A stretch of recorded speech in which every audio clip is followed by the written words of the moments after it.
Hello and welcome to a very special episode of Deprogrammed. I'm your host, Keri Smith, and I'm here getting to meet, actually, for the second time. We have met, I forgot about it, but I'm getting to meet and have a conversation with Karys Rhea.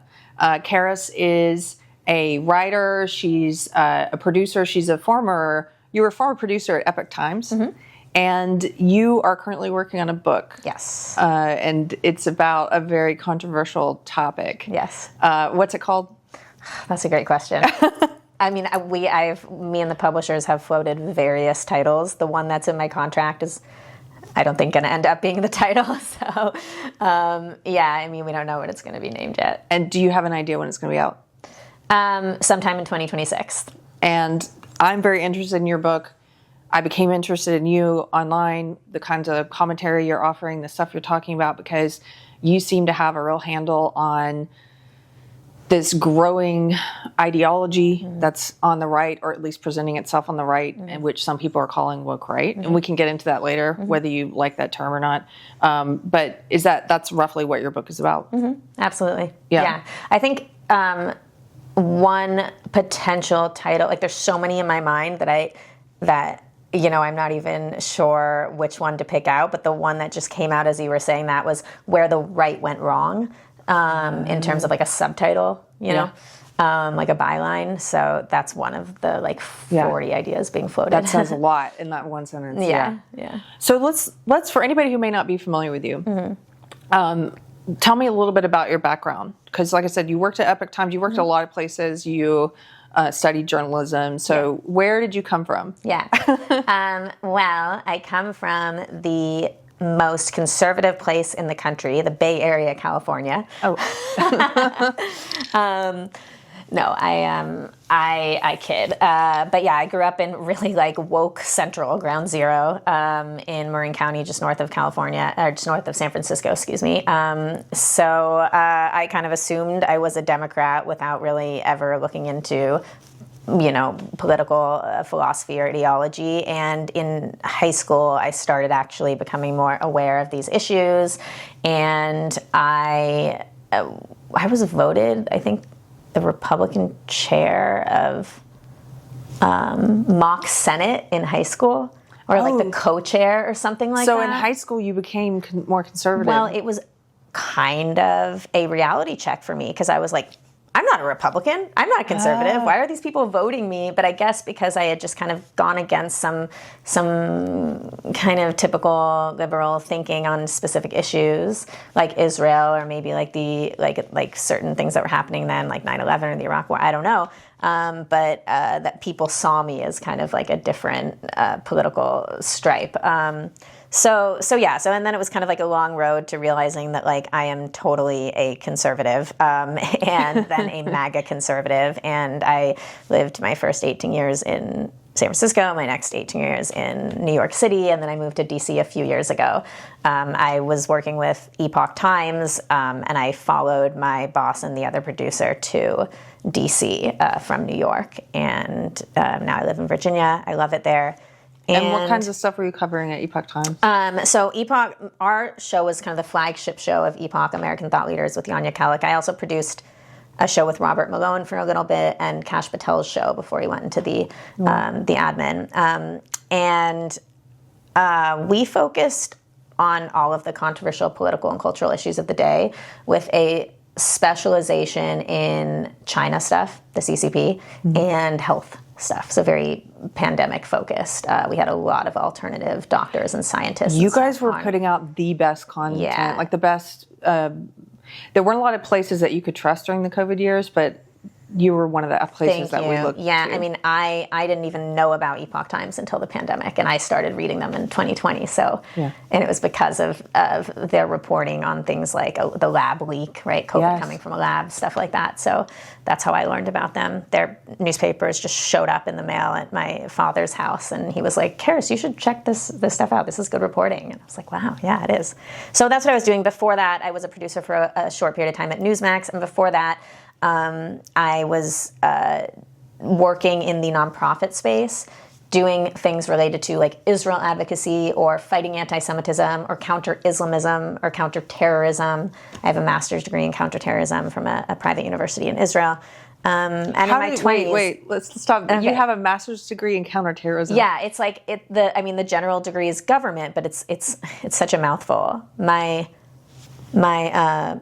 like whatever the graduation, what is it? The diploma says like master's degree in Masters of Arts in government, specialization, homeland security and counterterrorism track with cyber security something. I don't even know. How did you end up, why were you interested in this?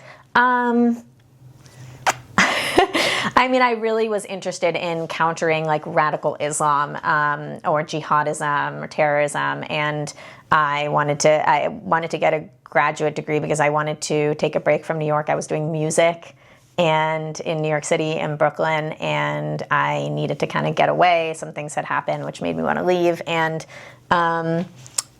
since I just had already been in that space, that nonprofit space a little bit, it seemed like a natural place to go if I wanted to learn more about it, because there's nobody who's fighting terrorists more than Israel is. And yeah, they had this private university that had an English program and it was much cheaper than in America. And I could basically pay for it myself. And I got a tiny scholarship. So my whole degree was like, I think like $9,000 or something. Wow. Yeah, and it was like a year-long program. It was like 3 semesters, and then it was like done. Master's degree on your resume. Done. I forgot when I was first introducing you, you're also a musician. Yeah. After college, I went to NYU. After undergrad, I was in New York City, and I was like, I'm gonna just give it all I got pursuing music, because I loved music, and I loved playing drums, and I loved writing music, and the Brooklyn music scene is incredible. So I experimented with that for like a good 5 to 7 years, and towards the end of that, I started moving into the nonprofit space, and then went to grad school, and during the I kind of got out of the nonprofit space and moved into production and more generalized news stuff. Mm-hmm. Because during the pandemic, by that point, I was like a big MAGA conservative. There was a lot of other issues that I was very interested in, and so I wanted to be able to contribute to those political issues, right? Like I had kind of been in this niche of like Israel and Jew hatred and Islamism, but I was kind of ready to get out of that. Mm-hmm. And then post October 7th, I was very much drawn back into it. And let's talk about that. So I told you I was going to ask you this beforehand. I have a friend who is convinced that you are a paid Jewish operative paid by a government, and I was like, I'm going to ask. Are you a paid op? No, but I'm honored that I've achieved that type of notoriety, that I can live in somebody's head enough that they can create a false narrative about me. I'm like, oh, like I don't know. It seems like something you would say about like Mark Levin, not like little old me or something like that. Mm-hmm. You know what I mean? But I mean, not that Mark Levin is a paid operative, but no. The only connection I have to the Israeli government that I know of is I spoke last year at a conference, their first ever conference on combating anti-Semitism, that the Diaspora Ministry put on. And they gave me a stipend to come speak, just like they gave it to all the other speakers, just like most of us receive when we go speak at conferences. To pay for my travel. Flight and my hotel. And that was it. And I'm coming back this year, as is a lot of other incredible speakers that we are fans of, like James Lindsay and God Saad and Seth Dillon. I mean, I was in the nonprofit space for quite a few years, and I'm sure there's maybe 6 degrees of separation, right? Where like for example, I interned when I was in my 20s at the Jewish National Fund. Well, Jewish National Fund is a gigantic organization, and I think they're the biggest landowner in Israel. So I'm sure there's a lot of cooperation with the Israeli government, right, in Israel, between the Jewish National Fund and Israel, right? But I mean, in terms of paid operative, stealthy, oh, you got to go propagandize for the Israeli government and do Hasbara, present Zionist talking points. Hell no. I am a proud Zionist. I am a proud supporter of Israel. I've been this way since high school, and I'm happy to do this for free. So even I have been lately I've had thousands of comments on X, Facebook, what have you. Oh, you're getting paid $7,000. Oh, you're an operative, which like you, I'm like, thank you. Like, Can you imagine? I'm flattered that you $7,000 proposed for a social media post. But it just makes me laugh because I'm like, it's worse than you think. These are my real opinions. Also, it is. Oh, and can I just say where that, you know where that comes from? It comes from like a report that this guy completely botched and misread. Like, I mean, I don't know the details, but I remember reading about it at the time, and I was like, this is hilarious that this is where this came from. Like, it was just so obviously a very clumsy like misreading of something. I went looking for the information after everybody started being accused of this, and I did find a FARA report that had. Now I'm sure this is incomplete. Maybe this is all they know about, but it was like a list of countries and how much they spend on influencers and how many influencers they're paying. And Qatar was like number 1, of course, and down at like number 12 or 13 was Israel. And it was like, I can't remember. It was less than 20. It was like, I don't know, like 13 or 14 influencers. So I'm sure that some people are being paid. In fact, I just saw a guy this morning. I saw 2 conservatives this morning do crazy long ass posts about Qatar. So obviously, and it just read like a brochure, like someone wrote this way. So, and I'm sure that happens for Israel too. But the fact that they think everyone is like on a payroll, like you don't have. So tell me, you said you're a proud Zionist. Yeah. This is one of the words that I still don't know what this means because people accuse me of being a Zionist. And everyone I ask has a different definition. I'm like, I don't know if I am or not. What is Zionism? Okay, well, let me ask you a question. Do you, as a proud Christian conservative, is that a fair assessment? Yes. I mean, some people, I'm maybe more classically liberal. I don't know. I'm either a conservative or a liberal. Well, then let's just cut it off as I'm just a Christian. Okay. Do you believe that Israel, as a sovereign Jewish nation, has a right to exist where it is as a homeland for Jews and the other people living there? Yes, I mean it's none of my business. Dun dun dun, you're a Zionist.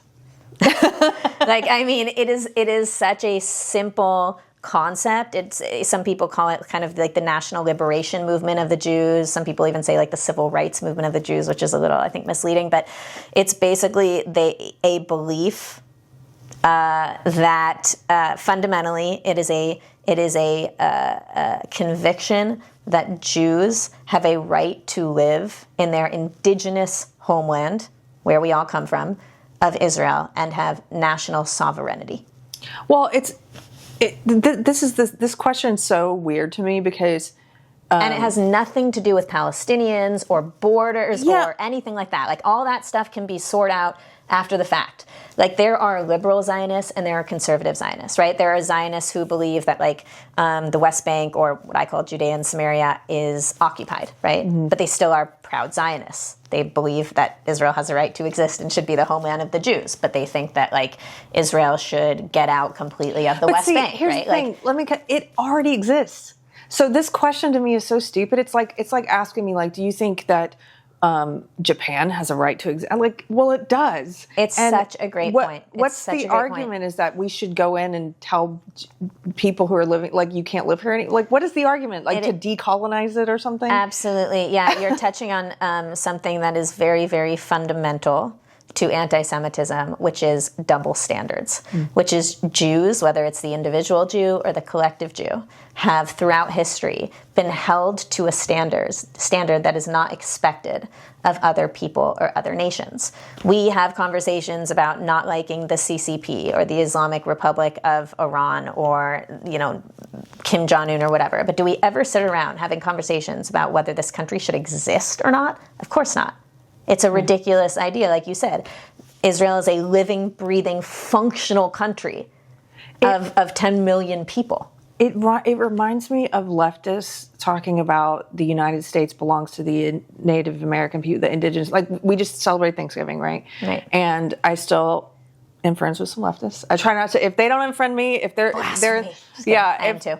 If they're in the cult and they're open-minded enough not to cut me off, even if they lecture me and say mean things to me. Like, I kind of hope, they'll come around eventually. So I have a few friends who are still in that leftist world. And me too, from the music industry. As long as they're supportive of me and we can debate in good faith. And they know what I think about their ideology and that it's evil. But anyway, I heard some of them this Thanksgiving. Yet again, this whole thing about, you shouldn't celebrate Thanksgiving because it's about the genocide of a people and about, and it really this country doesn't belong to white people or doesn't belong to America. It belongs to Native Americans. Anyway, this reminds me of that because it's sort of like asking, do you think America has a right to exist? Right. Well, yeah, it does.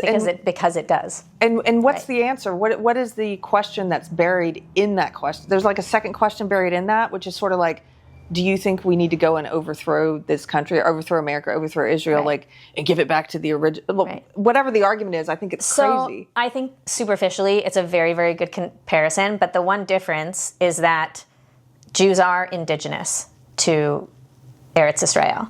Right. I mean, we all trace our heritage back there. And I think sometimes in America, it's hard to see that because Jews are associated with like whiteness, right? Because a lot of our immediate ancestry can be traced to like Eastern Europe. So we look more white. But if you go to Israel, like more than half of the Jewish population there is Sephardi or Mizrahi, which means they're brown. They look just like Arabs, right? Like they are immediately from the Middle East or North Africa. So I mean, there's more than enough archaeological evidence. I mean, even disregarding biblical evidence. I mean, in terms of archaeology, historical evidence for Jews existing there for 3,000 years and never leaving, ever. There was different periods of time throughout history because it was a heavy colonized region by different invaders where you had, a very small minority Jewish population or you had a very large majority Jewish population. But we were always there long before Islam was a religion. Long before the Islamic conquests of the 8th century. So I think that's one fundamental difference is that this is our indigenous homeland. It's our ancestral home. Let me ask you, since we're really getting into it. Yeah. These are all the questions I want to ask someone. Please. What is this whole? So all this different obsession with and focus on Israel is. It seemed to me to crop up within the past year. It maybe I think it's always existed. I used to hear it like on the fringes, but now it's become more acceptable on the right to say all this stuff about, not just about Israel, which I think the obsession with it is outsized and disproportionate and weird. Like, why are you focusing on this one country? I don't get it. But aside from that, put Israel aside, there's also simultaneously a lot of really anti-Jewish, hateful stuff about Jews. In my comments all the time, I get called a Jew. They say it like it's an insult. I get told to suck Jewish COCK, all this nasty stuff. And that really seems to have just surfaced in the past year. Where do you agree? Has it been bubbling for a long time? Where is this coming from? I mean, I think on the right, yes. No, I mean, the anti-Zionism has been there since I started working on this in high school. I mean, that was in the early 2000s because anti-Zionism is kind of institutionalized in the left. And it's a part of the creed. It's a part of the philosophy, of leftist philosophy. So that's always been there. It's embedded in academia, in media, in the halls of the UN, which are all very, leftist or globalist institutions. And in terms of the more blatant kind of Third Reich anti-Jewish rhetoric, yes, that, I agree with you, has only crept up, I would say, in the last few years to the degree that it has in right-wing spaces. And that is why I started talking about it, and it's one of the reasons why you started talking about this, because we've never seen these levels of just blatant Jew hatred that were making their way towards the mainstream and conservative movements. We talked before, and I said one of the reasons why I'm a proud conservative is because I've felt like there's room for me to be a proud Jew and Zionist in the Republican Party, where there hasn't been on the left. I think that since after World War II, the Republican Party in America has done a really great job of keeping our crazy Jew haters on the fringe. There's always been neo-Nazis and skinheads and not even not even just anti-Semites, there's always been misogynists or, bigots, Right. racists, right? But they've on the always right. been fringe. We've done a really good job about keeping those people outside of polite society. And when one or two has like crept through, whether it's like Steve King, that's the first one that comes to mind, but there's been a few others, like they've kind of been excised from, they've been either just completely stripped of, any sort of governing authority if they were in Congress, like stripped of committees, or they've been just completely excised from the party, like just censored and pushed to the periphery. And now I just feel like the culture is changing, and there is more of an appetite for these kind of classic medieval lies about Jews that we didn't see before, and that's for a number of reasons. But I want to say something that I think I want to kind of step back for a second, because I want to say something that you might find very interesting and your audience might, which is that this whole anti-Zionist creed that leftists and now increasingly America Firsters, which we don't really believe they're America First, but that they are now falling prey to, they don't realize that this is 100% Soviet Union leftist propaganda that was deliberately embedded into our society during the Cold War, after World War II, as a fundamental strategy of the Soviet Union. So all of these proud conservatives now, when they spout off anti-Zionist talking point, they are literally just regurgitating Cold War propaganda. And we can go through that history if you want, like starting into the 50s. It's starting, back in the 50s. Like it's very, very interesting. You're saying none of these talking points are new? No, they were invented. So after World War II, Israel became a state. I'll just give you kind of like the little summary version. And I would like recommend people going to check out like Isabella Toborowski. She's an Eastern European historian, philosopher who's just done the most incredible research, digging into like the anti-Zionism of the Soviet Union and how it's embedded itself today in our institutions, right? So basically, after Israel was reestablished in 1948 and became a state, there was a question: who is it going to ally with, the U.S. or the Soviet Union, right? This was after World War II, but the start of the very beginning of the Cold War. And a lot of people thought that Israel would ally with the Soviet Union because it was a very socialistic society. There was kibbutzim, these kind of communal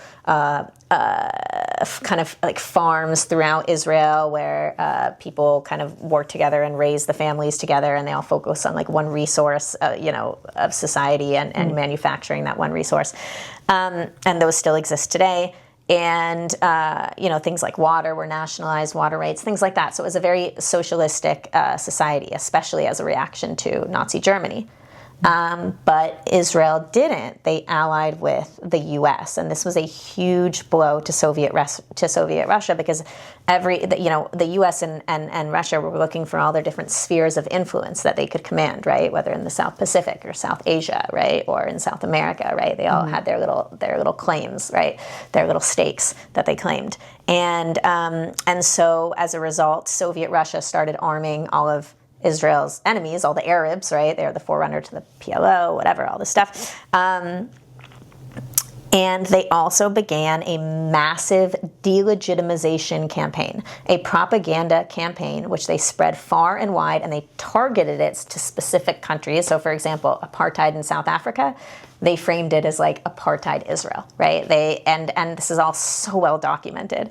And they began this campaign to delegitimize Israel because that is what the Soviet Union did in other spheres too, was propaganda campaigns, delegitimization campaigns. Israel was no different. They were like, how are we going to essentially reign victorious in the Middle East over the U.S., right? Well, we are going to delegitimize Israel. And how did they do that? They appropriated Nazi propaganda. So they literally took the same posters, the same messaging, the same curriculum, and they just replaced the word Jews with Zionists. The same stuff, the same tropes. Jews are poisoning, Jews poison the wells, or Jews are controlling controlling the stuff I've heard. So what you're talking about is the stuff like in the past year, I've heard so many people who claim to be on the right, influencers like, Candace Owens, Fuentes, Tucker. They keep hosting all these wackadoodles or pushing the wackadoodle ideas themselves. But then their followers, like these people online now, I'm sure some of these are bots, but some of them are real. I know they're real. And they say stuff like, Jews control everything. Yeah. Jews control the U.S. government. Exactly. Jews are parasites, and that they attach to other countries or other cultures and suck all the meat out and then leave. And that's why, and the other one I hear is that's why we've run Jews out of every country they've ever been in, because they're 109 countries, which is a lie. And the Soviet Union essentially took that messaging, but they replaced the word Jew with Zionist because it was more palatable, because in those days the Holocaust had just happened and there wasn't an appetite for Jew hatred anymore, right? People had moved on from that. And I don't know why people wouldn't believe this when we know, like conservatives know, that one of the reasons why our society has become so woke, like from the top down and the bottom up, is because of Cold War remnants. Like, we know that. We know how the Soviet Union infiltrated, like, our, how targeted even like the Black Power movements, right? And like the post MLK, Black nationalist stuff, and the Weathermen and all the communist communist groups, infiltration, and how those people then went into our universities and began teaching this propaganda. Like, we all know that. Yuri Bezmenov laid it right out what we're doing. Totally. Yeah. So why would people not think that the same thing happened with Israel when Israel was just another arm of the Soviet, propaganda machine, was focusing on how to delegitimize this country that had massive kind of global support on the left and the right. And it was like kind of a blank slate of a country. And the Middle East was a very valuable region to both the Soviet Union and the U.S. So they fought it on they fought the Cold War on the ground with arming certain militias and certain countries, certain governments, certain groups, but they also fought it in the information space and psychological warfare. So why would the Soviet Union be doing this? Is because Israel is, that's a very coveted territory in the Middle East where, if they can break apart, I view it as somebody's like trying to break apart two allies or two friends. Like, if they can break apart that alliance, is that the goal? Well, of course, because Israel had allied with the U.S. Right. And so this was like the one country in the Middle East that came out and was like definitively on the side of the U.S. In the very beginning, they weren't. Like, they fought the Revolutionary War. Israel won that war without any U.S. support. The U.S. actually had an arms embargo. They didn't send Israel anything. But after that, when they won the war, and then it was like, they were actually a state, and they were trying to figure out what their international identity would be. Yeah, they allied with the U.S. That was, like I said, it was a blow. It was a blow to the Soviet Union, because the Soviet Union was actually, I believe, the first country before America to recognize the state of Israel. So it was that was not okay, and there was so much sympathy for the state of Israel and what the Jews had gone through, and there were so many Christian Zionists that believed in this promise of a Jewish homeland, right? So there was just really kind of global support, whether for political reasons, historical reasons, biblical reasons. So it was an important front to the Soviet Union. It was more important than maybe other nations, right? And so the Soviet Union put a lot of resources into this campaign, and like I said, they targeted different groups based on. And this is how they did it with all of their propaganda games. They targeted specific groups and tweaked things based on what they believed would read better in certain countries, right, or certain societies or certain groups. So, I hear a lot of talk in the past year or two about,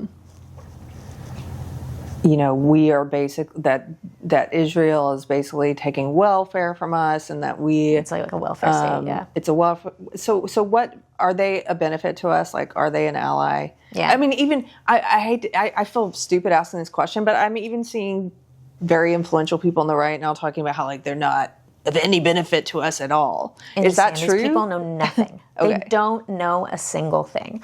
First of all, I mean, where do I even start? Okay, so what they're generally referring to when they say this is this $3.8 billion aid package that America ostensibly gives to Israel every single year. And they basically say, you know, this is just welfare. We're giving a blank check to Israel. This is money that should be, you know, spent on in America. Well, superficially, that sounds like a great argument, and I would agree with that.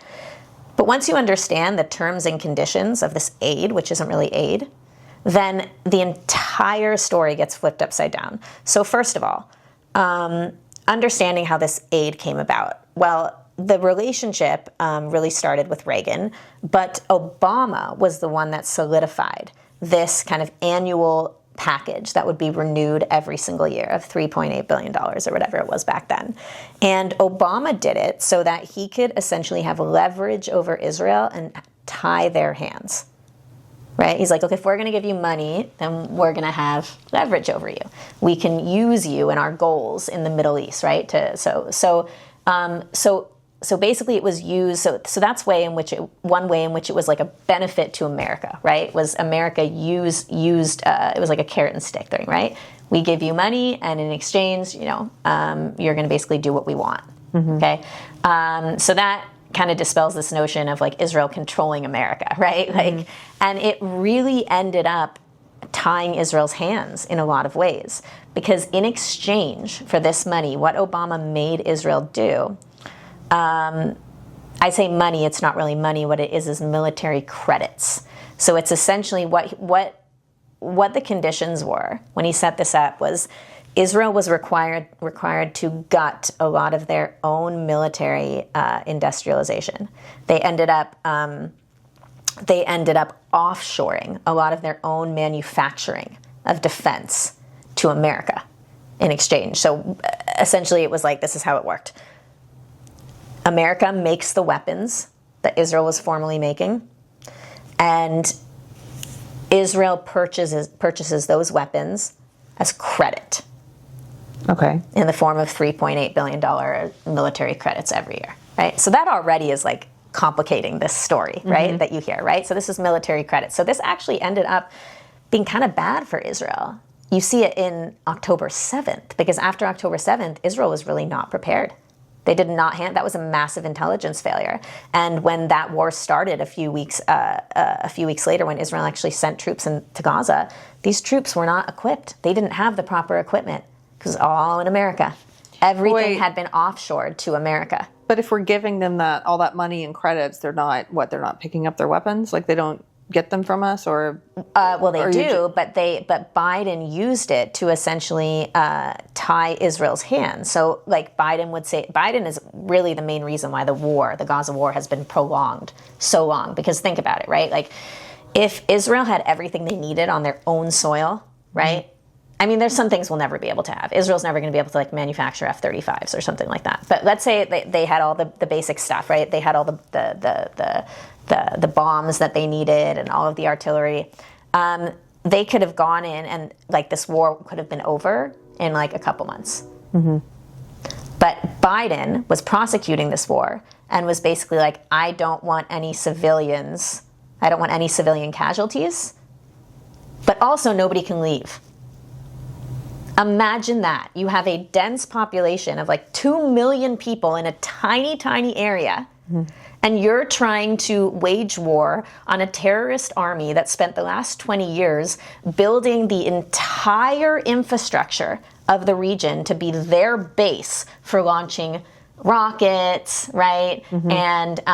And training recruits, building tunnels, right? So this entire strip was like a factory, a terrorist factory, because that's what Hamas spent all their money on, right? UNRWA, the UN agency that administers the strip, they focused on like the welfare of the people, the economy, the healthcare, the education, everything that like a government should do. The UN was in charge of, and then Hamas, this terrorist, governing body, spent all of their resources building tunnels, 350 miles of tunnels underground, of creating, creating places throughout the strip that would become like weapons depots or caches or bases to launch rockets from to Israel, right? So Israel's trying to prosecute this war that is in which the terrorists that they're fighting, the army that they're fighting, is embedded throughout the entire population, in apartments, in schools, in hospitals, underground. And Biden is saying, you can't have any civilian casualties. Okay, fine, then let's evacuate the strip. And Biden's like, nope, they can't leave. We don't want any Palestinian refugees created from this. Do you know how insane that is? Like, look at a war like Ukraine. There's hundreds of refugees. People leave when there's a war. They flee. And yet Israel couldn't do that. So Israel had to make they couldn't evacuate the Gazans, so they had to make very, very difficult decisions based on the fact that they were relying on bombs and other weapons that Biden would send them, right? And so Israel went in and they fought this incredibly precise war, but it takes a long time. They can't just go in because they're dealing with a civilian population that wasn't allowed to leave. So some of the stuff I've heard that, and by the way, my audience knows this, I've never talked about Israel. I think the first show I've done about it was a panel show where we kind of were talking more about anti-Semitism, but we talked a little bit about Israel. I know, we're really getting in the weeds here. And so for me, it's so funny because these big influencers on the right who keep pushing this issue, and that's all they talk about. And then, like I'm thinking of Tucker Carlson, Dave Smith, some of these people, like that's all they seem to talk about lately. And then they keep saying, I don't want to talk about it. Well, why are you forcing us all to talk about it? I know. I don't want to be doing a show about this. Let me just say one thing. Yeah, totally. Here's the extent of my opinions that I've ever said about Israel is that I believe any country has a right to defend itself against attack, just like we did. I believe you have a right to defend yourself. It's not my business as an American to tell them they can't go to war with these terrorists who just launched the war, who started the war against them. And at the same time, I don't want to pay for it as an American. Now, I should maybe I went a bit too far in that opinion because I don't know enough about how much we spend or military credits or any of this stuff. So, but the things I've said about it, it's so funny that I get called Zionist and all this for when I'm saying I don't even think we should be paying for this war. But what I will not do is pretend that they haven't gone out of their way to try and limit civilian casualties, because everything I have seen about it has been like they do things that other militaries don't even, like they go in and flyer. Is this true? Like they go and flyer a place and say, we're going to bomb, please leave. They sacrifice. Like they knock on doors. They put, it's called roof knocking. They put their own soldiers at risk. And soldiers, the IDF has died because of the incredible protocols and measures that they implement to try to save Palestinian lives. They go to measures that no army in the history of urban warfare has ever gone to not target civilians on the other side. They literally drop, they have drones fly over that drop like loudspeakers that then turn on once they hit the ground, that blast out like a warning in Arabic to the Palestinian Arabs to flee. Like we're going to bomb here. Because we're going to bomb.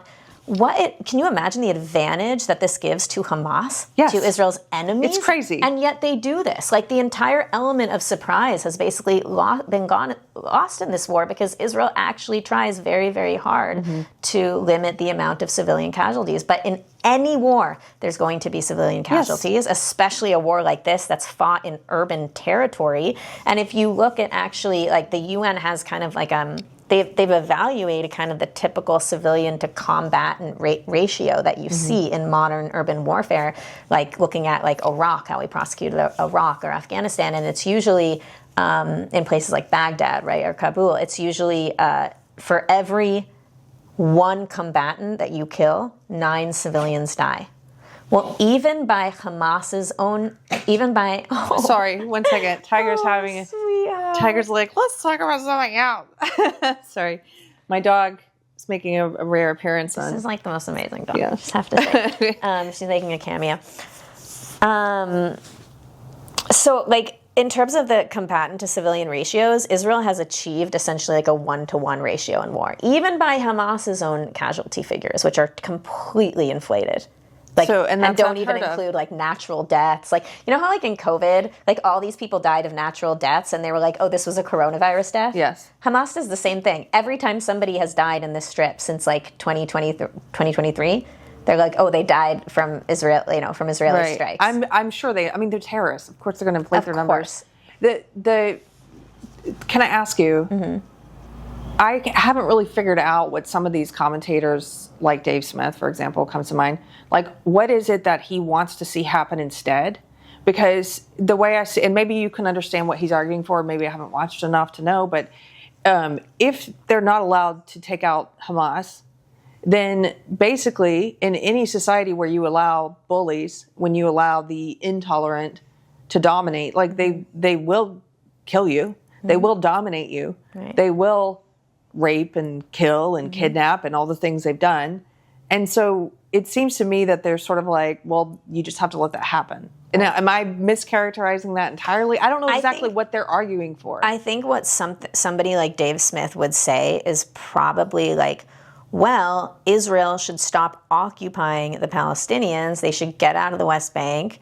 They should get out of Gaza, even though he's an idiot and Israel hasn't been in Gaza since 2005. Otherwise, how could this terrorist infrastructure exist of like an underground city? Like, you think if Israel was occupying Gaza, that could have happened? Of course not. That's why you don't see that happening in the West Bank. There's a lot of terrorist gangs there. Hamas is in the West Bank too, but Israel still has jurisdiction over like certain parts of the West Bank. So you don't see a whole tunnel city created, right? So of course Israel hasn't been occupying Gaza, but Dave Smith will say something like that, even though he's lying. He'll say, well, Israel should realize that like they can't be occupying the Palestinians and they need to leave, and the Palestinians should be able to govern themselves. That's what he would say. We can get into why that's a completely false. But didn't they govern themselves when they chose Hamas? Well, completely.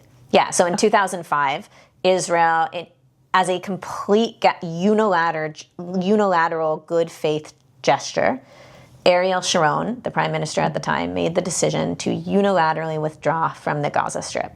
So every single IDF soldier, every single Jewish resident, they literally exhumed the graves. They took out the dead Jews that were in cemeteries. So not a single Jew has been in Gaza since 2005 unless they were kidnapped by Hamas, because there's been various kidnappings through the years. Not a soldier, not a civilian. And 1 year later, there was a Democratic election, which was largely precipitated by George Bush. He was very excited for this. And they elected Hamas.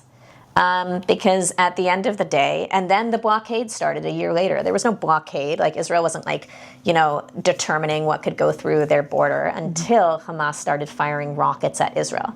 And then Israel and Egypt, because Egypt shares a border with the Strip as well. So Israel and Egypt essentially started controlling what materials could go through, right? So they let in food and they let in medicine, but when it comes to certain materials like concrete, which are important for infrastructure, but they have dual use. They also are used for like building weapons, like Israel's very careful about how much of that can get let in and stuff like that. So they didn't there was no blockade until Hamas came to power, purged the Strip of any political rivals in a very bloody civil war, and started launching rockets at Israel instead of building up their own economy. And there was a lot of infrastructure there that had been left for the Palestinians. Beautiful greenhouses. There was a lot of, there was even like Jewish donors who had like in good faith, like I guess like set up like certain infrastructure there for the Palestinians to use as like an economic boost. Looters destroyed all of it. It was just. So here's when I first started to realize that I was being manipulated and propagandized too, is because there are a lot of, when all this focus on Israel started on the right, at least to me, it seemed to be a couple years ago, this obsession with the topic. Yeah. I kept hearing that Gaza was like an open air prison. And I just took it at face value, people who were saying stuff like that. And then I saw pictures and videos from people who live there, like their Instagrams and like restaurants and music and sushi and, you know, just like all the things you would find in a city. Right. And it wasn't as described at all. And that's when I started to say, wait a minute, this seems familiar. Like I'm being lied to, like I was during the COVID years. And then after that,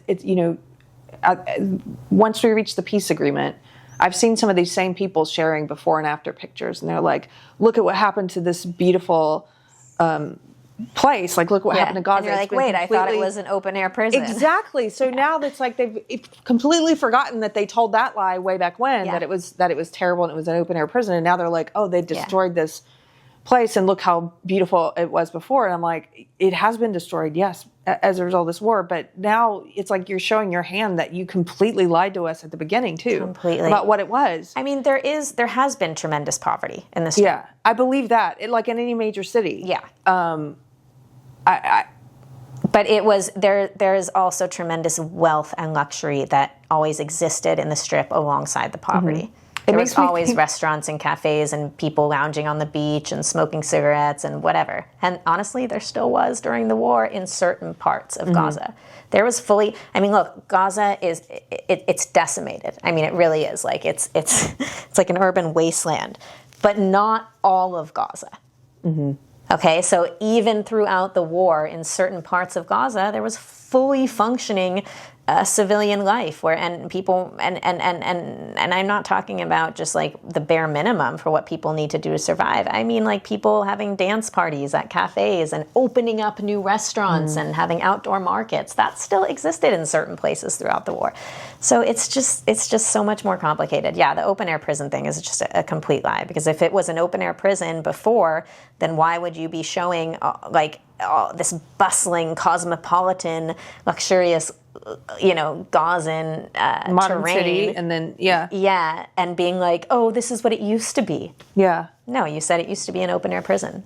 So long story short, I don't trust a lot of these people anymore. And we live in a post-COVID America. We live in knowing that the media lies to us, that no institution can be trusted, not our politicians, not our media, certainly not our universities. And I think that there are a lot of people, though, who learn that lesson about the media, but now are just putting like all this unearned faith in influencers, right? Where they just took it from corporate media and just gave it to influencers and are just like, I'm going to trust anything you say. And I'm like, you have to be just as discerning with these folks. And, part of me sitting down with you is like, I want to get a feel for her and what she's like. And there's nothing that you have said or done, and my gut doesn't ping bad on you at all. It pings great. Look, and we haven't even gotten into, there's so much to get into. We didn't even really get into the aid stuff, because I was trying to walk you through a history kind of to how that emerged today. And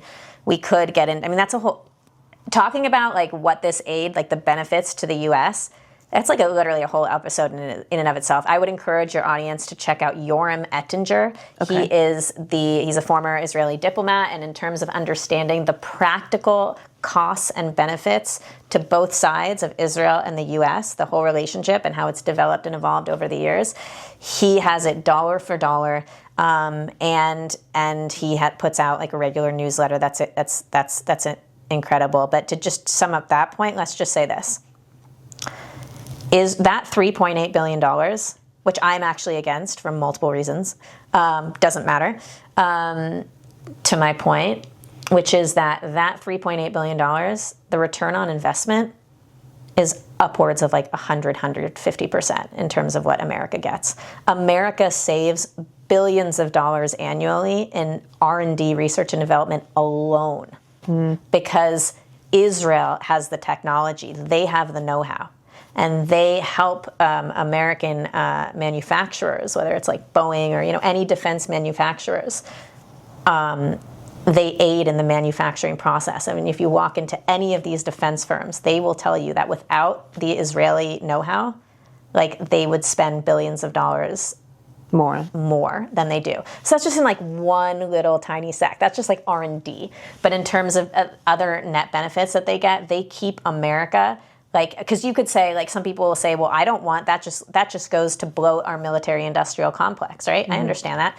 But what about the fact that, like, that boosts the American economy? Because when you have, because America is manufacturing these weapons that are then sent to Israel, and then they're battle tested, and then Israel comes back, right? Because Israel uses a lot of these weapons that America will never use in combat. And Israel comes back and they're like, you got to like improve, you got to tweak the engineering here. And these helmets need to be actually like retrofitted to be like this. And right. And they tell America how to improve the weapons that they have developed. Right. That creates this incredible quantitative edge that America has in terms of global defense over other countries, and that boosts America's economic standing. Because when you go around and you're looking for like competitively who has the best weapons and stuff like that, America comes out like number one, and a lot of that is because those weapons are tested. I mean, by Israel, like in combat on the ground. So that's just like another thing. But there's so many things like this where you have to put that money up against like other types of benefits, And what are the benefits? Yeah. Yeah, and stuff like that. And there's other stuff too. But well, it's also again, there's the singling out that's happening because, I don't like how much we send in aid to any country. And like I'm just saying, a lot of the people who seem to be so highly critical of this, it's like the only country that they're ever talking about that we give aid to. It's not in good faith. It's not in good faith. And so, I'm like, why this specific focus on this country? If you were just sort of making this unilateral conversation about, how much we're spending in foreign aid, but the fact that everything is so laser focused and so they're so obsessed with it. And you know how I was saying there's conservative Zionists and liberal Zionists, right? There's like liberal Zionists who like don't like Netanyahu, for example, and conservative Zionists who do or who don't. Well, this is one of those other things, right? Where it's like that aid package, it's very split among Zionists in terms of how they feel about it. So like I have discussions with all kinds of Zionists who have different thoughts about this, who want to end the aid package for various reasons, right? And both American Zionists and Israeli Zionists, and others who don't for various reasons, right? But it's a good faith conversation because we both actually understand the terms and the conditions of this so-called aid, which, like I said, isn't really aid because it's not a blank check. It has conditions attached to it that Israel has to meet. So it's very different than like Ukraine or anything else like that. But yeah, I mean, completely. Look, we give Egypt over $1 billion every year. Some of that was tied to like the peace agreement that Egypt signed to Israel. But like, what do we get for that? Is the Coptic Christian community in Egypt is the most persecuted Christian community in the Middle East. It's terrifying how Egyptians treat the Coptic community there. And yet all of these, bleeding heart Christians who care so much about Christian persecution throughout the globe are silent about the fact that we give Egypt this money and they are persecuting Christians there. They don't say a word about it. I would say that those quote-unquote bleeding heart Christians are not actual like, a lot of sincere Christians don't know. I mean, again, they're focused on feeding their families and going to work and living a good life and trying to follow the way, the truth, and the life here in America. And they're not so focused on all these other countries anyway. And they're not the ones focused on Israel, and they're not focused on Egypt. They don't a lot of times know what's going on. Right. Or if they do, they are much more aware of the persecution that's happening in all these other countries than the so-called Christian influencers are. Like that's where I think it's like those people who are wearing the name of Christ, like Camp Sowen's being a great example, wearing the name of Christ, I think falsely, right, to deceive and to manipulate and to lead people down this other path, this dark path. Never talk about the persecution of Christians in any place at all, but they will try and say things like Jews persecute Christians in Israel, which I have never been to Israel, but I have friends who've been there and they're like, that is not the case. A lot of my friends who've gone are Christian and they're like, no, it's not like that at all. Yeah. So the Christian population, Israel is the only country in the entire Middle East where the Christian population has increased dramatically because Christians literally flee from other countries to Israel. Now, Tucker Carlson has had a couple of people on his show, a couple Christians, neither of whom live in Israel, to talk about the state of of Christianity in Israel. And they say things, one of them said, the population has plummeted, it's decreased. What they didn't tell you is they were including the Palestinian territories that are not governed by Israel. They were including the Gaza Strip, where Christians have been purged by Hamas. They were including the West Bank, where Area A is completely under the jurisdiction of the Palestinian Authority. Israel has no, civil or security authority there. And the Christian population in towns like Bethlehem, for example, has plummeted. I think it used to be like, don't quote me on this, I think it used to be like 10% of the population or something. Now it's like 1%. And a lot of those Christians in the territories have come to Israel. Mm-hmm. So it's a false game that he's playing. Like, yeah, if you include the Palestinian territories, of course the Christian population has plummeted because those are Muslim Arabic territories, and they have no tolerance for Christians, for any non-Muslims. Was this guest of his, was it the mustachioed nun? No. Yeah, that was one. Okay. And the one before was Pastor Munther Isaac. Okay. And, neither of them lived in Israel proper, but they felt qualified to talk about that for some reason. And one of them, I can't remember which one, talked about, or maybe they both did, talked about they how said the population. It's dwindling. Yeah. So false, completely false. I want to switch gears a little bit. Sure. Unless there's anything else you want to say about Israel, because I want to switch kind of into some of the crazy, I would characterize as anti-Semitic things that I've heard in the past couple of years. And on the one hand, I don't like even addressing these things because I think that it's so ridiculous. It's sort of like how, how you said that conservatives have heretofore done a great job of gatekeeping and keeping their crazies to the fringe where they belong.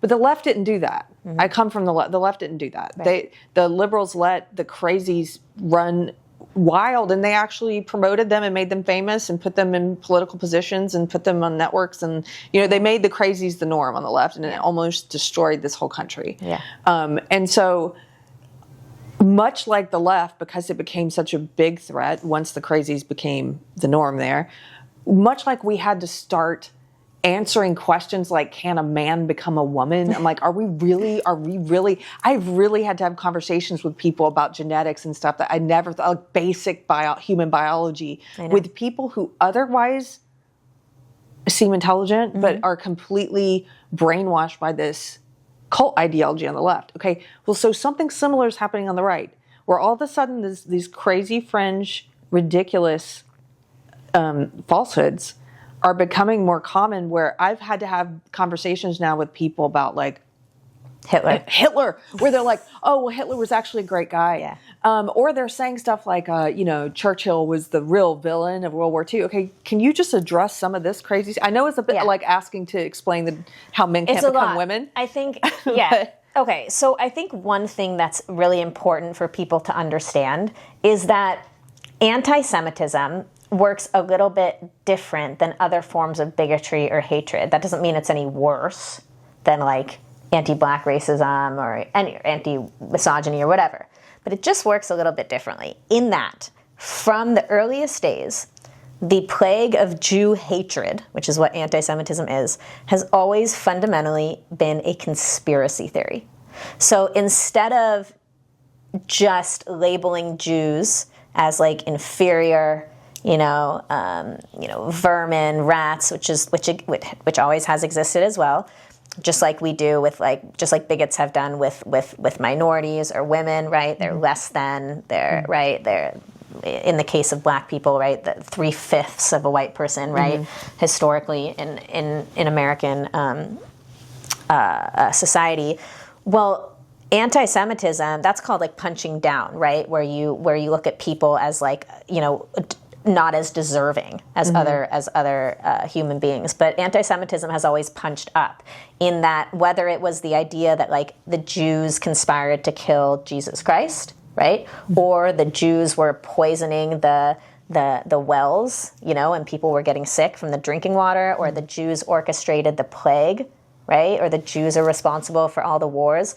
Or JFK. Or whatever. Well, those are the modern ones. But in terms of like the medieval kind of classic stuff, and even going back to before Christ, even going back to like ancient Egypt, anti-Semitism, hatred of Jews, has always manifested as a conspiracy where you assign power, undue power and influence to like a secret cabal of Jews who have these sinister motivations to then manipulate society and perform like ritual murder or sacrifice or poison, right? And are pulling the strings, right, behind the scenes to make people do their bidding.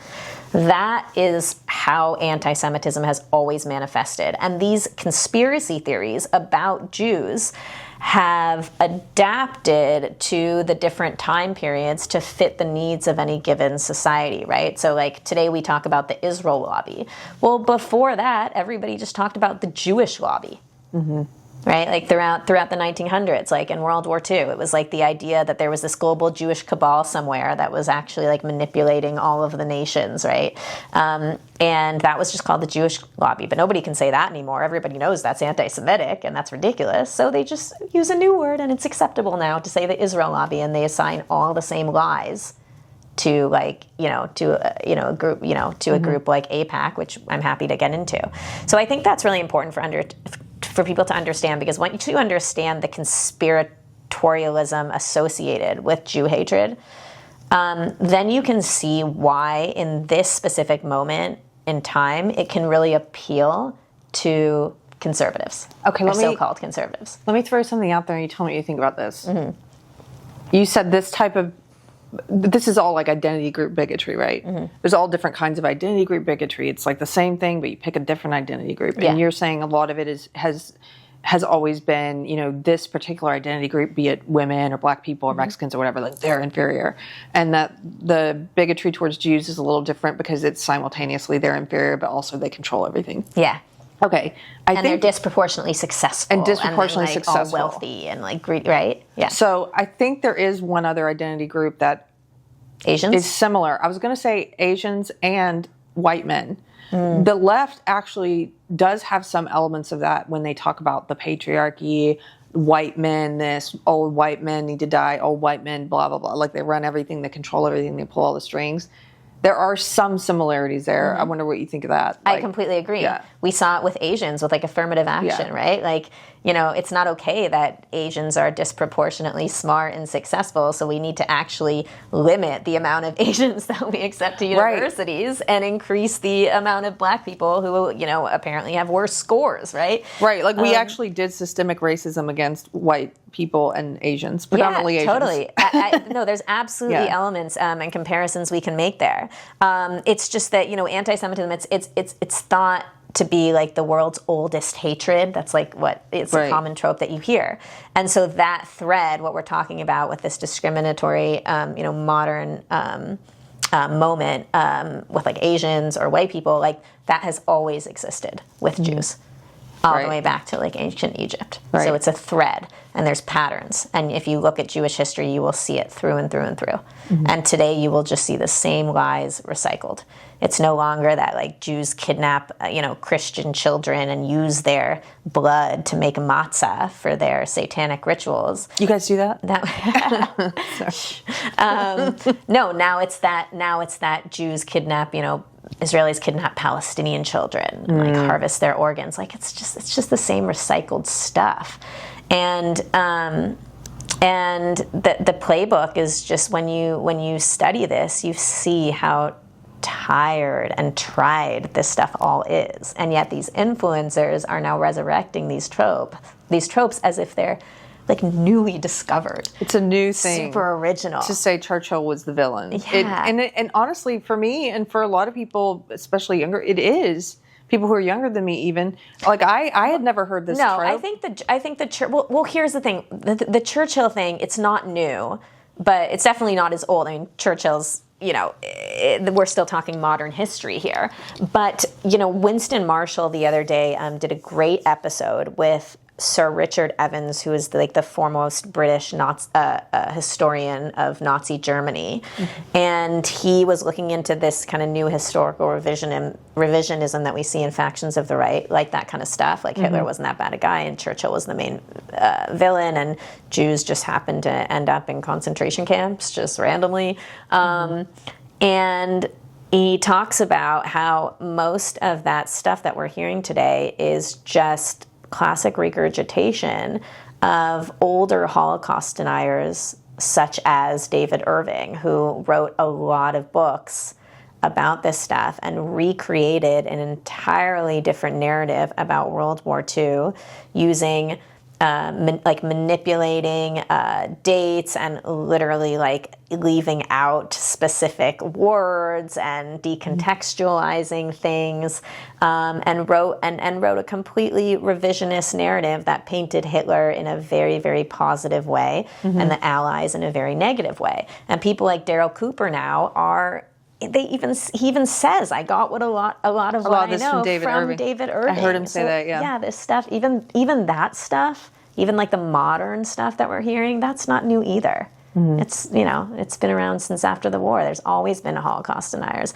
And why wouldn't there be? I mean, think about it. 6 million Jews slaughtered in the Holocaust. That's 1/3 of every single Jew in the world, 2/3 of all European Jews. What that indicates is that Europe was a very anti-Semitic place. It just was. Even if, people weren't proactively anti-Semitic themselves, they were complicit because they didn't speak up. They didn't have the courage, to the courage of their convictions to risk, their own situation, to speak up for their neighbors that were being slaughtered in an industrialized fashion. And there was, Hitler and the Nazis found incredible, willing fellow travelers to do their dirty work, when they went to Poland and Lithuania and Estonia and Ukraine. They found just ordinary people that were more than happy to join in on the fight, because before Nazi Germany, there was pogroms across Europe regular massacres where there was just mobs of people, that would just go torch Jewish villages, and go massacre, Jewish shtetls. And so there was a fervor for it. There was an anti-Semitic fervor throughout Europe. The Inquisition had just happened a couple hundred years prior. And what, you think that just goes away because the war ends? Of course not. The war ends, you do have an awakening among some people, but there's also a lot of people that are going to try to make sense of what happened, right? And keep their own, bigoted views. And how do they do that? They change the narrative. They structure the narrative so that Hitler becomes the good guy, or, it's not really 6 million Jews that died, or, Zionists were really behind it, whatever. I think some of those, like you said, people keep their views or whatever. I don't think a lot of people did, but I think some people clearly did. They've always had certain views probably. But I think the masses, the majority of people are sheep. And they just follow where the tides are going, or where they sense the tides are going. I believe this because of the Asch conformity experiments, more than anything, that people will follow. Where people, those experiments where they would go in and say, pick the longest line, and if they had, everybody was a plan except for one guy, but if everybody picked the line that wasn't the longest, like 75% of people would pick the shorter line. They would just go with the crowd. Go even though it defied what they were seeing with their own eyes. And so I think most people, let me just ask this. I think most people follow, and because there are influential people, just like there were on the left, who were steering this woke thing. And so then you get soccer moms and, book clubs, and you get all these ordinary people, like that book, Ordinary People, or Ordinary Men, about the men who were in a police reserve battalion who ended up becoming Nazis, who were called up to do this. They were ordinary men who ended up becoming these monsters. I think ordinary people get sucked into stuff because they feel like that's where the tides are going. And so I think there's a lot of people, unsuspecting people who never had any kind of bigotry towards any group, who loosely found themselves maybe conservative or right-wing or whatever they call themselves, who are unsuspecting, who are getting, some getting seduced by this crap. Because it's really easy for humans to be like, it's like the devil's basically like appealing to resentment, like a scapegoating. Sure. But I right? think that begs the question then of like, what is bigotry? Like, I agree with everything that you're saying, but I don't think that's any different than what I'm saying. When you have, when I say there are people who are complicit, and Europe was a very anti-Semitic place, and it still was after the war. When I say Europe was a very anti-Semitic place, I'm not envisioning like, you know, ordinary people with like bloodlust hunting down Jews, right? People are sheep and they do follow the crowds. And if there are leaders or people of power and influence at various times that are bigoted, and you have bigoted policy from the top down, people are going to follow it. And I think those ideas kind of become ingrained in people without them even knowing it. So I think that you can be bigoted towards a group of people in intention, but you can also be bigoted towards them in effect, because in effect you stay quiet or you're complicit or you go along with it. Exactly. And it's still bigotry at the end of the day.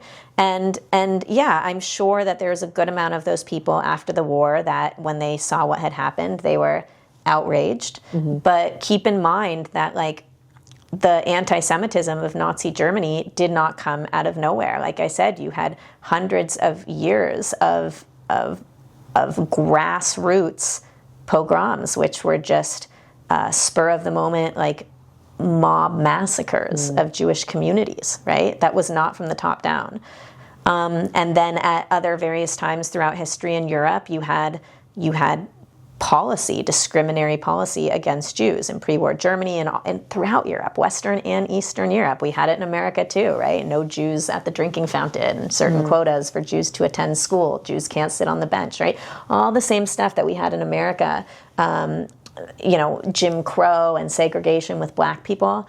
We had a lot of those laws for a specific period of time in America too against Jews, and you had all of that stuff against Jews throughout Europe, Eastern and Western Europe. And at various points in times, you would have like a benevolent king who would then decide, you know, I'm gonna actually be gracious, and I'm going to let Jews actually own land and have certain jobs and you know, all this kind of stuff. And then, you know, the king would be overthrown, and then you know, whoever would get into power would just, you know, right back with like the right back to it. Yeah. So it's a long history of discrimination and segregation and violence against Jews, and so Nazi Germany did not exist in a vacuum. So I think that coming back to what we were talking about with what we're seeing today, that Holocaust denial and the rewriting of World War II and historical revisionism, like,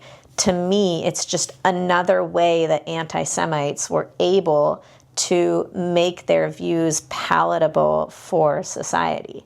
Yeah. You know, I mean, it's not acceptable to say certain things about Jews, definitely on the left. You can't say Jew, you have to say Zionist. Now it's becoming more acceptable on the right to just say Jew. But, you know, but it's still not acceptable to say certain things on the right. It's not acceptable to be like, well, I think 6 million Jews should have been killed in the Holocaust. You can't really say that on the right, like in polite society. Some of their followers are saying stuff like that. Yeah, maybe like the Groypers. Yeah, the Groypers and stuff. They're a lot of these very influential people who claim to be on the right, who have started, I would say, idea laundering for these Holocaust deniers and blatant anti-Semites and history revisionists. They don't come right out and say that, but they certainly interview people who have views like that, and whose followings have views like that. And I've seen that, and I'm sure you have too online. It's like, so gross. It's so sick. I'm like, what year are we in? Like that, I have to. Are you kidding me? Is this a joke?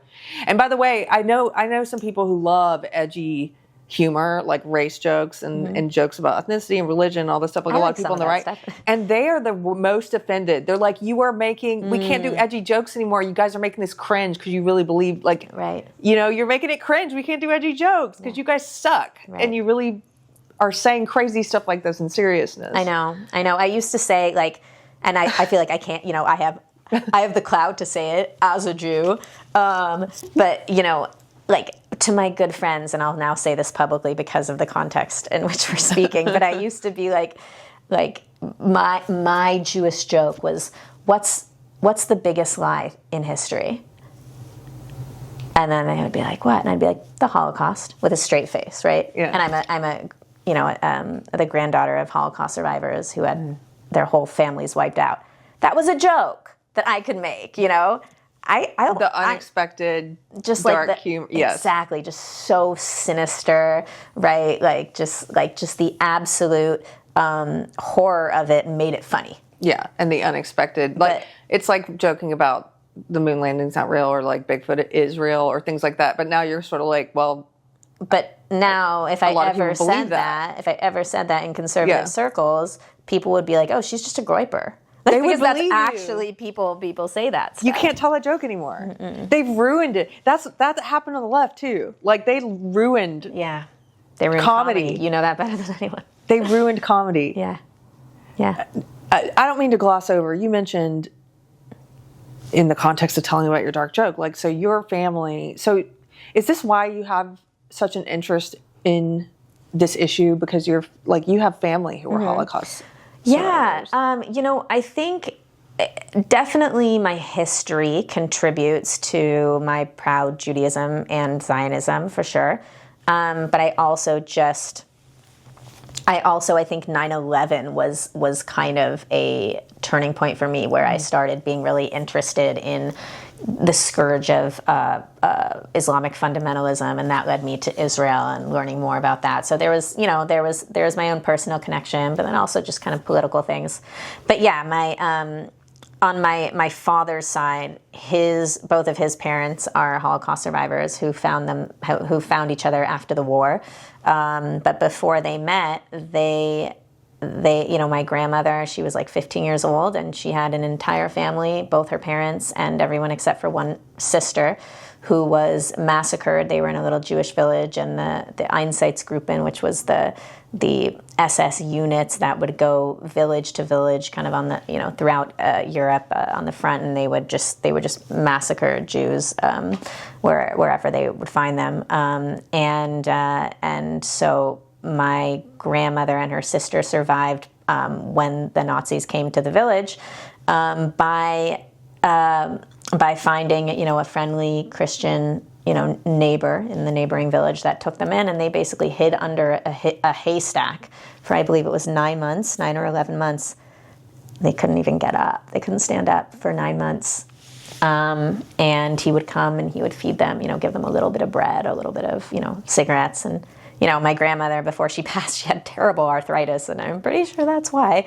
Wow. And it was horrendous too, because there was this, they were in a haystack, and there was like 11 people in this little haystack where they couldn't move, and one of them was a young girl, and I heard stories about how one of the neighbors would come and take the girl and rape the girl, this young girl, and bring the girl back, and he was like, if you don't give me the girl, I'm gonna tell people that you're exactly here. Just horrific stories that you can't even wrap your head around.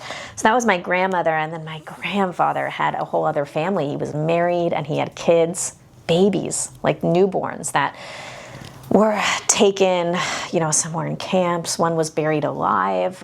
Just horrific stuff. The baby was, one of the babies was, we have a picture of this baby actually in my parents' house, and this newborn baby, was literally thrown against a wall, because the Nazis would do that.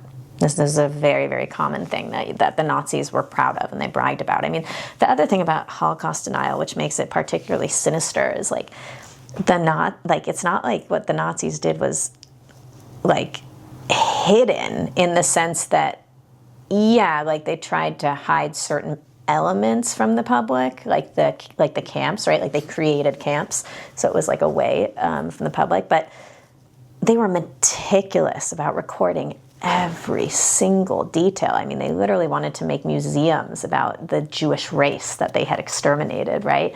So, there's just a overwhelming amount of evidence that we usually don't even get for other genocides that existed in, throughout the Holocaust. And so the fact that that Holocaust deniers have gone out of their way to really nitpick every single detail and find a way to manipulate it to such great lengths, and especially sinister. I've even heard them say things like, well, like this never happened. No one ever killed babies. No one ever did. Oh my God. And it just, I don't know. It kind of blows my mind that. And it's sad too, because we're getting to a point where I think there's about like 20,000 Holocaust survivors left or something, and they're all disappearing, and they're the last like living witness, right? The last living testimony to this. So, it's really awful. I mean, I think one thing that this kind of all can be boiled down to, these Christless Christians, as John Root calls them. Oh, that's a great way of putting it. Is like, when you really boil it down to like root common denominator, I think that Jew haters resent the fact that Jews brought morality into the world in the form of the Ten Commandments, right? Yes. Like, we've codified it. Yes. And so these people who just want power, right? Who the people that give in to these bestial instincts, the worst instincts that human beings have, like, and who can really have like, hatred in their heart, and are interested in just, I guess, very, very, negative aspects of humanity. I don't know a better way to say it. I think a lot of those people resent Jews for the ethical kind of code that we introduced to the world, that most Christians are incredibly grateful for and indebted to. Well, a lot of the people who push this stuff are not, that's a great way of putting it, Christless Christians, or, Christians in name only kind of thing. All of their fruits, Jesus told us over and over in the Bible about how to recognize a false teacher, how to recognize someone who's like a con man, or a whitewashed tomb, or someone who's just speaking words but not living them and has no fruits of what they claim to believe. And a lot of these people who are doing this stuff, like Fuentes, who claims to be a Christian, when you actually look at what he's preaching, it's all anti-Christian stuff. It's all like destruction of the family. All he does is cut down and tear down marriage, and being fatherhood and Christian biblical marriage. So you can speak about this so much better than I can. That's so, you can literally break it down to the very ideas and the concepts that they're pushing that are like fundamentally anti-Christian, like at odds with Christianity, just as much as leftism is. And so I do think a lot of the ones who are influencers who push this, who have audiences and stuff, are animated by, to me, he's a nihilist. Totally. Like, so he doesn't believe in anything. He just wants to see the world burn, which is like a lot of the left. Right. And so what do we know about the left? Yes, they do hate moral code. They do hate God's law. They do hate, like you're talking about, the Ten Commandments, like any idea that there's such a thing as good and evil. And I think that's him. Which means they also hate America and they hate the West. Yes. Because what did the founding fathers were modeling our republic after, Moses and Mount Sinai? They're very clear about that. Yeah.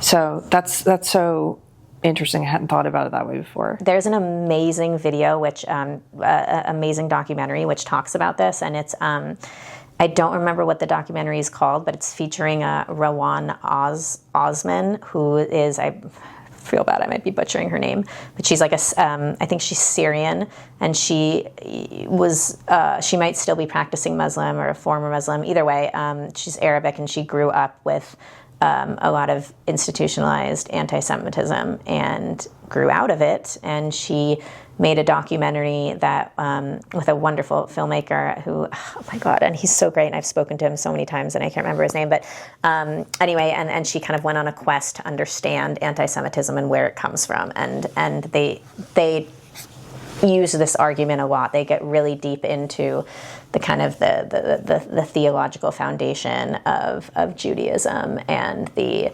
resentment that certain Machiavellian type characters have to this type of moral philosophy. And It's things so like that. interesting that you said Machiavellian, because a lot of these Christians in name only who are pushing the exact opposite of Christianity, some of them who claim to be pastors, are now constantly posting about and talking on their podcasts about how Christians need to become more Machiavellian, which I'm like, that's actually at odds with Christ. To say that we need to become more manipulative and deceitful and to attain power at any cost, no, that's leftist. Yeah.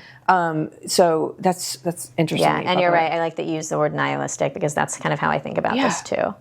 It's such. It's like people are understandably angry, and what all these influencers are doing is they are taking advantage of people's anger.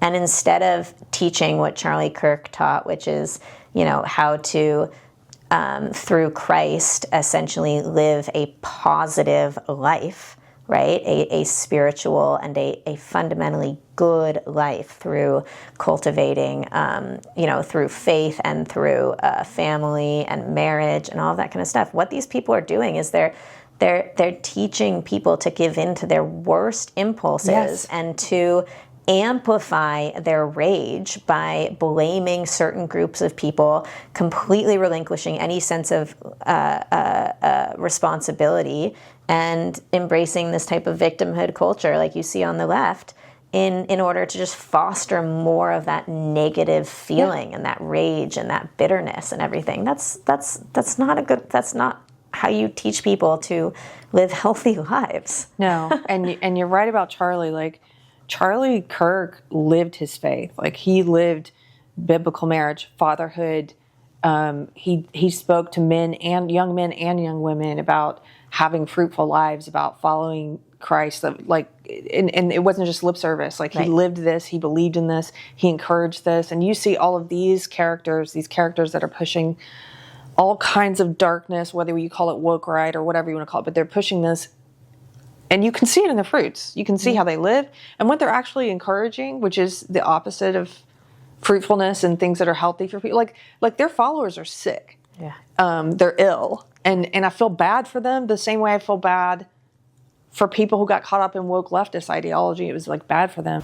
So you have a new book coming out, and it's about, would you say, a lot of the stuff we talked about, or some of the stuff we talked about? Some of the stuff. I think anti-Semitism will definitely be like a chapter, but I think what we're dealing with here in terms of the growing extremism and identitarianism on the right is so much bigger than anti-Semitism that I think it's going to be a lot more comprehensive than that. Yeah, I mean, I can't give you a date. I can't give you a title. I mean, I know when my publishers want the manuscript in, but they know they're not going to get it by then. I was not planning on writing a book. The publishers approached me because they had seen that I had been talking about this, warning people about it, writing about it, speaking about it, since even before October 7th, when it came onto a lot of people's radars. So my earliest public article about this, I think, was in 2022. I wrote an article for White Rose magazine called Candace Owens Goes Woke. Wow, you were early. Yeah. So the publishers approached me to write a book. It's taking a long time because it's not just going to be my analysis and my commentary. There's actually going to be some breaking news. They want me to investigate things, which has been very challenging because that's not really my wheelhouse. I'm not an investigative reporter. But I've been talking to a lot of people, so I've been trying to kind of map out this whole network in my mind, so that it will kind of help me structure the book. I want to understand, things like, is there foreign funding behind this? A lot of people are curious about that, right? I want to understand, if there's money behind it at all. I want to know things like, what are the different factions of the woke right, or any other name you want to use to explain this, to label this phenomenon. So yeah, I'm trying to answer a lot of questions, and there's so much to explore, and it's such a developing topic. I mean, every day there's just like, now MTG is no longer in Congress, and now Vish Burra was fired from that case. There's just like never-ending news about this, so it's just like, oh my God, where do I stop the book? It's just it's a lot. But I'm making progress, and it'll definitely be out in 2026, and I hope that it'll be a sobering call to action among conservatives, especially people who consider themselves like Trump conservatives, like I do, to actually get real and not make the same mistakes that the left did when it came to their own extremists and inviting them into the fold. Yes. So hallelujah. I'm glad you're writing this. Thank you. This is right in this is what I'm interested in, is this growing ideology that I think is a threat to, well, it's oppositional to Christianity, to conservatism, to classical liberalism, to America itself. Mm-hmm. And it's not good for MAGA. They're openly anti-MAGA. Oh, yeah. So, they're openly anti-Trump. They're openly anti-conservative. It's fascinating that's even been allowed to hide for so long as, being on the right. But I'm really looking forward to your book. When your book comes out, we will do a Deprogrammed book club. Awesome. We'll revive it. That'll we haven't done one in a while. Yeah. I've never actually done a book club. Oh, it'll be fun. Yeah. Okay. Thank you so much for coming on. Karys Rhea, tell everybody where they can find you. Yeah, all my political stuff is on X, so it's just at Rhea Karys, my last name, and then my first name, so my name's switched, and that's really it. And my DMs are open, so if there are any conservatives that are concerned about this and they want to maybe contribute some skills to this fight that they don't even know where to place, like send me a message, because once my book is out, I'm still probably going to be working on this fight full time like I am now, but in different capacities. So whether that is, starting a nonprofit, or whether that is, starting a project with an existing nonprofit, I might want to recruit people to help me in this fight. I love this. Yeah. Thank you. I'm so happy I met you. Yeah, me Can I too. shake your hand? Yeah. Thanks for coming. My pleasure. Thanks for having me. Thank you, guys. Thanks for putting up with little Tiger during this interview. Tiger's my new best friend.